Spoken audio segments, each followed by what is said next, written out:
What does Thanksgiving mean to me personally? To me, Thanksgiving is a perfect time to spend with family. I think it's normally perfect weather outside. And it's just a time for family to gather, in my mind. Because when you live in these busy lives and always doing things and over here and over there, sometimes you can miss your family. You don't get to see them as often. And then sometimes, as people grow, their lives become very different. People get married, people have children. People move to different sides of town or different states, different cities. And so Thanksgiving is that time where we can really all come together. It's not like Christmas, because Christmas, a lot of times you're worrying about gifts and it has to be this, it has to look like this, it has to da-da-da-da-da. If you notice, Thanksgiving is less about decorations. It's less about all of the craziness. The only thing people really be worried about is the food. Are you going to have this? Are you going to have that? But for the most part, I think it's just a great time for family. It's a warm time. It's a comfortable time for family. What are you most looking forward to this year? This year, I am most looking forward to family. This year, I have not really seen my family a lot at all. I have seen some of my family during the summer, but I haven't really seen a lot of them. Some of them I have not seen since the last Thanksgiving. So, and then some of them I may see often, but I don't get to really have true conversation with them. I'm a talker. I like to have conversations with people, if they're willing. I'm not really a small talker, or I don't like talking to brick walls. But if somebody's willing to engage in a conversation with me that's deeper than the surface, I always love that, especially with family, to really see where they are, mentally, emotionally. Yeah, just to have those deep check-ins. I love those moments. And so, yeah, I'm really looking forward to having conversations with my family, checking in with them, seeing how they're doing, getting my eyes on them, and making my personal list of what to pray for regarding my family. What are your plans and what delicious food is on the menu? Well, this year, my mom and my sister and I are going to my aunt's house. She did Thanksgiving last year and it was fantastic. And so we're super excited for this year. And yeah, we're going to be gathering with some family and, have a great time. Now, the menu is bonkers. And y'all ready? Are y'all ready? Are y'all ready? Okay. I'm going to tell you what our menu is. Now, I'm not cooking anything. My aunt is doing all the cooking. I'm trying to find the menu because she sent it to us the other day. Here it is. Here is our Thanksgiving menu. Cabbage with beef bacon, chicken dressing, baked spaghetti, mac and cheese, yams, butter beans with turkey necks, corn muffins, smothered turkey wings, ham, fried chicken, chitlins, sweet potato pie, double chocolate cake, lemon cake, caramel cake, strawberry cheesecake, banana pudding, peach cobbler, and drinks. Ooh, yeah. So, yeah, I'm excited. Me and my family have already decided that we're not eating before we get to Aunt's house. So, we're excited. And then beyond the holiday, what does home mean to you? I think home to me is multiple things. Home to me is in the presence of God. I feel like that's where I can truly be my authentic self. Like, he knows me better than I even know myself. So that's home. I also think home to me is spending time with my mom and my sister, and we just laugh and have a great time and be comfortable with each other. And then home to me is when I'm by myself. I don't know if a lot of people know, but I truly am a loner. Like, I love people. I really do love people. I love having conversations. But God has given me an excellent balance. I also love being by myself and enjoying my own company and enjoying God's company. Watching TV and eating a snack and being comfortable. That makes me feel at home. Music, cleaning, but by myself. In an empty hole, doing all that stuff by myself. I love it. So that's what makes me feel at home.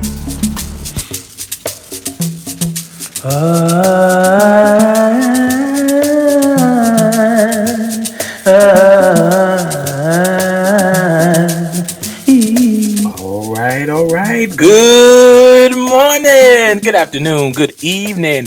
And I don't care if it's a Monday, a Tuesday, a Wednesday, a Thursday, Friday, Saturday, Sunday. It's Thanksgiving Day. Y'all, this is the week of Thanksgiving. Happy Thanksgiving! Happy Thanksgiving. Hey, happy Thanksgiving. Hey, happy Thanksgiving. Hey, happy Thanksgiving. Gobble, gobble, gobble, gobble, gobble, gobble, gobble, gobble, gobble, gobble, gobble. That was my New Orleans version. Happy Thanksgiving, y'all. Happy Thanksgiving. This is our special Thanksgiving episode, and as you can tell, I'm super excited for our Thanksgiving episode. I have some amazing things planned for you, and I think you're going to love it. So I want you to stay tuned. This is a long episode, but why not do a long episode for Thanksgiving? I mean, isn't Thanksgiving worthy of a long episode? I have great things. We have great things planned for you guys for the Thanksgiving episode, and you're going to love it. Just stay tuned and stay with us. Thanksgiving is this Thursday, November 27th, and this is the Thanksgiving episode. I'm just so happy that you came back. Listen, I know that the last episode was really deep, and I told you guys a lot about myself, but listen, it may have been uncomfortable, it may have been difficult, but we did it together. I hope that you were with me throughout that process. I hope that it even encouraged you and inspired you in some way, but especially to share your story, to feel led to talk more, to explain more, to go on for longer periods of time, not afraid to take up space, because your story needs to be heard, even if it's not to the world or to the public. Write your story. Talk to yourself about some of your experiences. Maybe share with your immediate family, then maybe your extended family. Whatever your comfortable limits are, your comfortable boundaries, I think it is important for you not to feel ashamed or not to even be afraid to share, to heal. And then, of course, we are always here for you.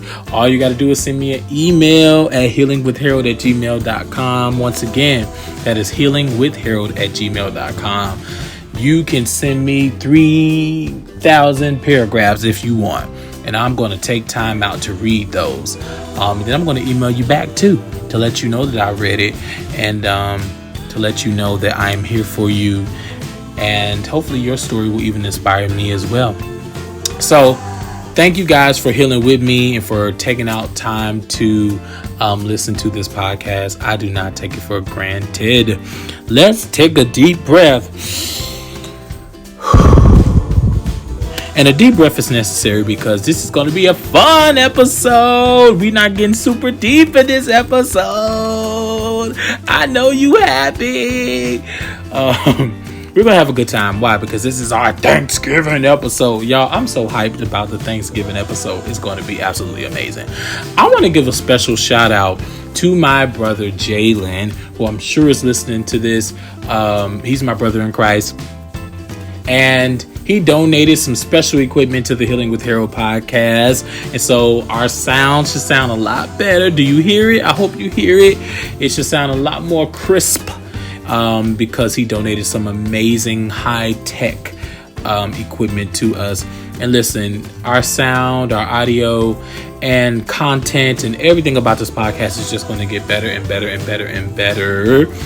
I'm working on so much for you guys, and so it's going to be great. And comment, give me your feedback. I need to know your feedback. That is also what will help us to elevate and do things better. Also, in the last episode, I told you guys about my journey with Jesus and how I decided to develop a serious relationship with him. And I know that maybe some of you guys even took time out to give your life to Christ. The thing I love about Jesus is, it can seem like we found him. It can seem like, we found him. It can seem like we are doing all of this for him. But as you go deeper into your relationship with Christ, you will find out that he found us. He first loved us. He knew us before we knew ourselves. He knows us more than we even know ourselves, and that he has done so much for us. Keep on reading that Bible. And if you haven't started, I want you to start as you feel led to open up the Bible, to open up the Word, and to learn more about Jesus, because it will begin to soften your heart and it will begin to open you up into just how Jesus loves you so much. And it will probably confuse you because you've never seen a love like this. You never experienced or encountered a love like this before. His love is incomprehensible. His love is indescribable. If I tried to provide words to tell you how much Jesus loves you and why he loves you, I would sound like a fool, because I just cannot do it. But I would encourage you to get into your word so that you can start to get more of an understanding of who he is and who you are to him. And I want you to reach out to me. I want you to send me that email, comment under the comment section. You can contact me on social media. I want to know how your journey with Jesus is going. And if you need help, if you need assistance, I would love to be that for you. This is a special episode, but you have to stay tuned all the way into the end to hear our song of the day. And it's a really good one. And so you got to stay tuned. But I want to first get started with our lesson of the day for today. It's a really good one. Our lesson of the day for today is you carry weight. You carry weight. Do you know who you are? God created you and formed the formula and the guide and structure that formed you. You were born a winner. Do you know when your parents were creating you, about 40 to 300 million sperm cells were fighting to fertilize your mother's egg, and you beat them all. You were born a winner. So realize that you are here, and you are here for a reason. A very real reason. Even if you don't know it yet, it's true. And even though you didn't ask to be here, what are you going to do with this amazing opportunity?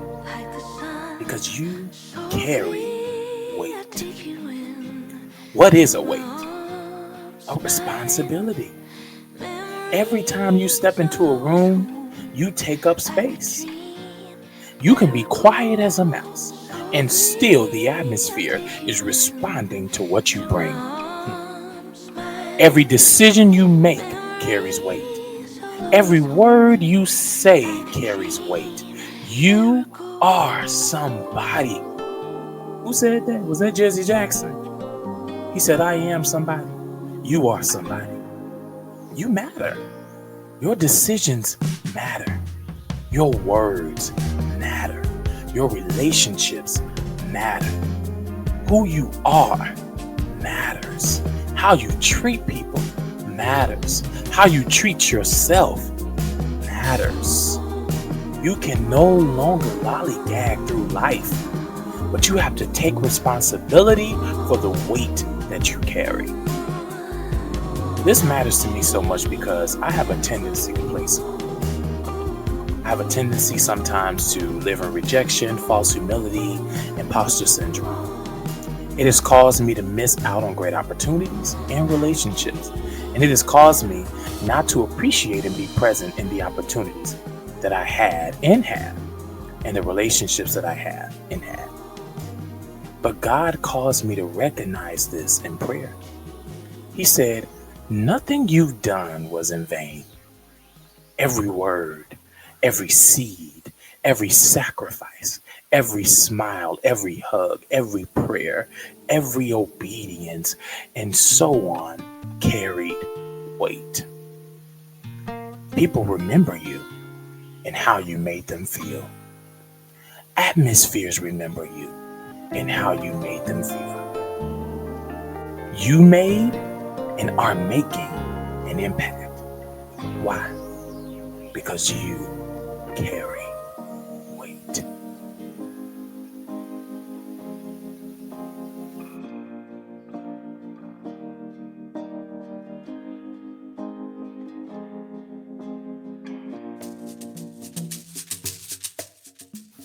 Subscribe to our YouTube channel. We love making and creating the Healing with Harold podcast, but we need your help by liking, sharing, and subscribing to our channel. Also, turn on that notification bell so that you never miss a Healing with Harold episode. Thank you.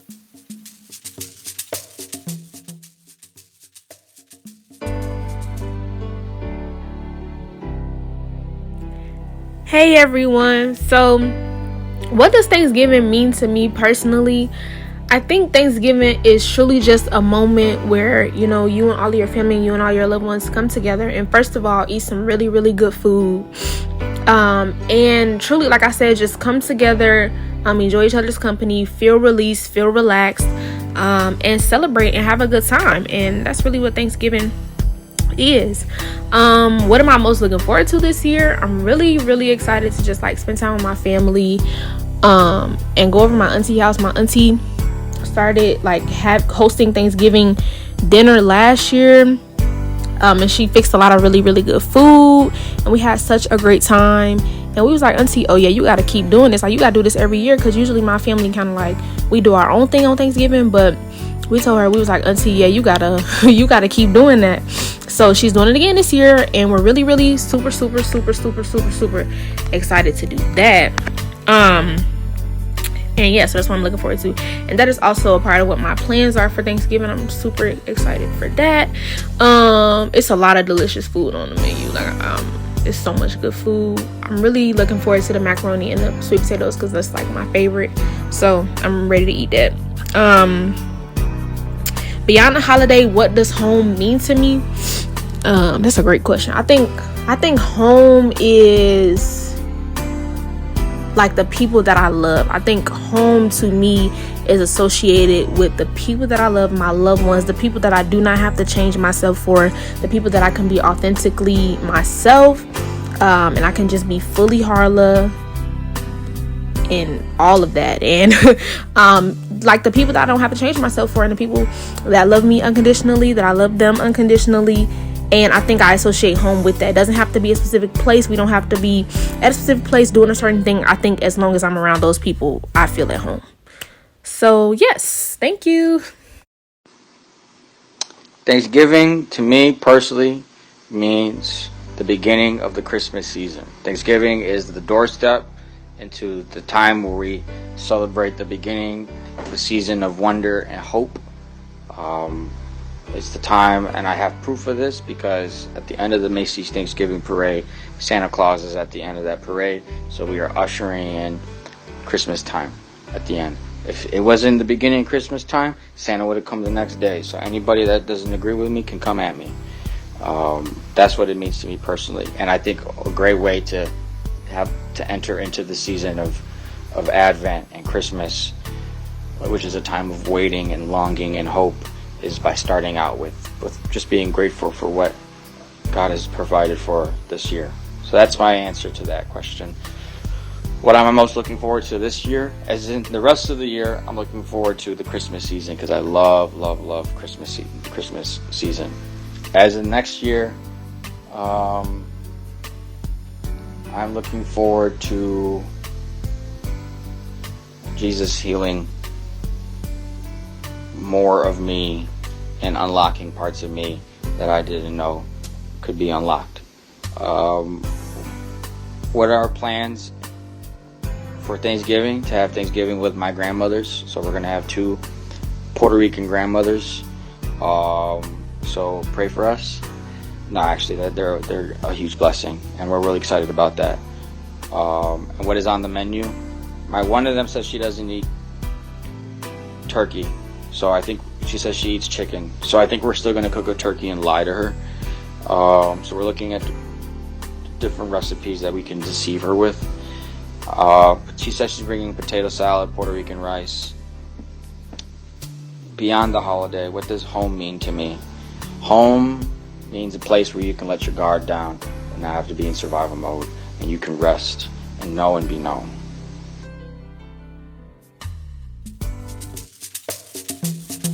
What are you doing on Saturday, November 29th at 7 p.m.? Meet me at Kingdom Life Worship Center for Deeper Nights, a night of prayer and prophetic worship. Not only will I get to hug you in person, but you will get to experience the might of God in a way that is so specific to where you are right now. I want to thank Pastor Fred and Minister Carmenita Williams for inviting me. It's going to be amazing at Kingdom Life Worship Center, 15438 South Myrtle Avenue, Harvey, Illinois, 60426. 15438 South Myrtle Avenue, Harvey, Illinois, 60426. To RSVP for this free event, go to Deeper in God on Instagram or click the link in the description below this podcast. I hope to see you there on November 29th for Deeper Nights. Welcome back, my beautiful souls. Now we're about to move on because this time of year, we talk a lot about the healing power of gratitude, reflection, and connection. But sometimes the best form of healing is simply joy, laughter, and escape. Let's be real, the holidays can be a lot. That's why we carve out time to just sit down, maybe grab some hot cocoa, and watch a movie that reminds us of the good stuff. This segment is dedicated to cinematic comfort. Movies that show us the power of a second chance, the importance of family, found or biological, and the magic that happens when you finally choose yourself. Welcome to the Heal and Chill Holiday Movie Picks segment.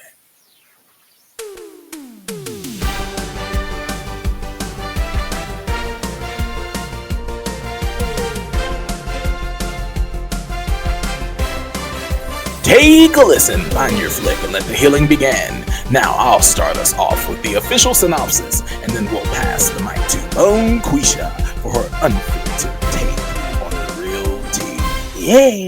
Yay! What's up, y'all? What's happening? All right, let's start with our first movie, and the first one is Last Holiday on Pluto TV. Georgia Bird is a shy, unassuming sales clerk whose life is a perfectly organized set of missed opportunities and unexpressed desires.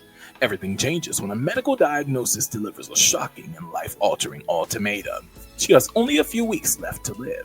Convinced she has nothing to lose, Georgia cashes out her life savings and jets off to a luxurious high-end European hotel to live out her final days in spectacular, no-holds-barred fashion.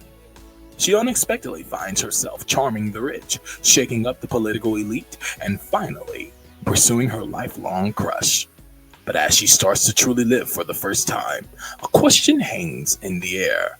What if the one thing she thought was certain was wrong? That's the official word. But if you want the real word, you gotta ask my girl, Bonquisha. Bonquisha, what's good? Tell the people how you really feel about this flick.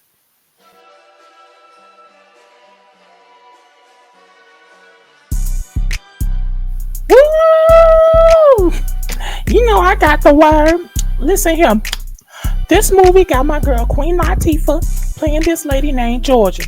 She all timid and humble like until the doctor tells her she finna die. I'm phoning Gray. She ain't take that news lying down. She said, bet, I'm about to go blow this money. So she flies out to this fancy hotel, wearing all the expensive clothes, eating a lobster, all of that. She out there living her best life, cussing folks out, making the rich people look stupid.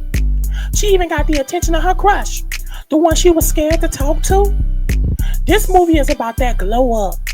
But the twist is, she about to find out if the doctor was talking crazy and she went through all that for nothing.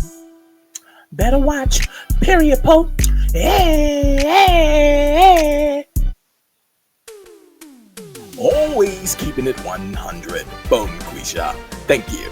Alright, let's move on to our second movie recommendation. A perfect blend of holiday charm and sneaky romance. The Perfect Holiday. On Tubi. Nancy is a single mother of 3 who is at the end of her rope, juggling the stress of the holidays, a pending divorce, and the exhaustion of trying to make everything perfect for her kids. Her young daughter, desperate to see her mom smile again, whispers a single wish to a department store Santa. Find my mom a new husband. Enter Benjamin, a charming, handsome, aspiring songwriter working as the mall Santa. What begins as a meet cute quickly becomes a complicated dance of secrets. As Nancy's controlling ex-husband tries to spoil everything and Benjamin hides his real identity, this is a heartwarming tale of second chances and believing in magic. But you'll be on the edge of your seat wondering, will a little white lie ruin a perfectly blossoming holiday romance? And if you want the real word, you have to ask my girl, Bonquisha. Okay, so you got my girl Gabrielle Union. She's stressed out, looking like a hot mess, because this divorce is a headache, and her kids are doing the absolute most. Her little baby girl got the nerve to ask Santa for a new daddy. Woo! And guess what? The Santa ain't even the real Santa. He's a fine musician trying to get his check up. They start dating. It's cute. It's Christmas or whatever. But you know her trifling ex-husband, he ain't gonna let her be great. And this Santa babe got a whole secret he ain't even telling her about. Is he gonna fumble the bag and lose the lady? Or is he gonna keep it 100 and get the holiday happy ending?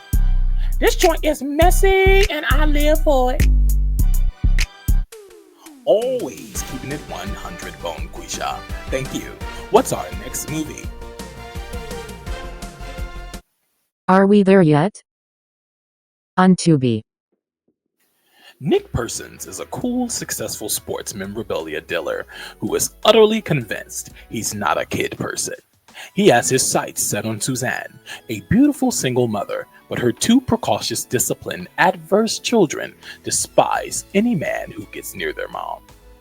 When Suzanne gets stranded and Nick offers to drive her children from Portland to Vancouver for a holiday reunion, he thinks it'll be an easy journey to win her over.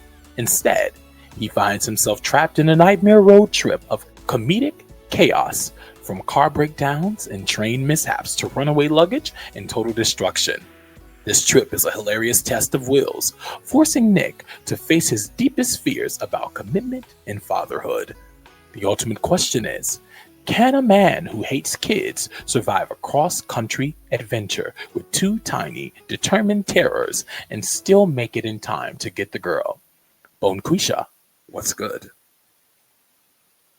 You know how Ice Cube is. He playing a dude that's all suave, got money, but don't want no kids. He chasing after this fine lady, Suzanne, but her little ones, man, they straight up demons.